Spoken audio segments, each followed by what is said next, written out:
Hello అండి. TJR pickles తరపున అందరికీ స్వాగతం సుస్వాగతం. మన టీజేఆర్ పికిల్స్లో కారపొళ్ళు అన్నీ అవైలబుల్గా కలవు. మునగాకు కారం ఎప్పటికప్పుడు మనం ప్రిపేర్ చేస్తూనే ఉన్నాం, అయిపోతూనే ఉంది. మనం ఏ కారపొడి కోసమైనా సరే మంచి బ్యాడ్గి రకం మిరగాయలనే వాడుతున్నాం.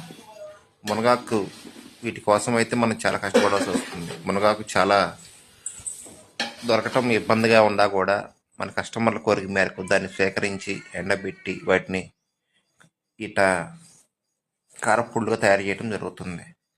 మన షాపులో మునగాకు కారం, కరివేపాకు కారం, ఇడ్లీ కారం, సాంబార్ కారం మరియు పచ్చళ్ళ కారం అన్నీ అవైలబుల్గా కలవు. చట్నీల్లో ఎండుమిర్చి, మామిడికాయ, చికెన్ తొక్కు పచ్చడి, టమాటా, నిమ్మకాయ మరియు చింతకాయ అన్ని పచ్చళ్ళు అవైలబుల్గా కలవు. ప్రతి ఒక్కరూ మన షాప్ను సందర్శించి మన వ్యాపార అభివృద్ధికి సహకరించాలని మనం చేస్తున్నాను. Thank you friends, thank you.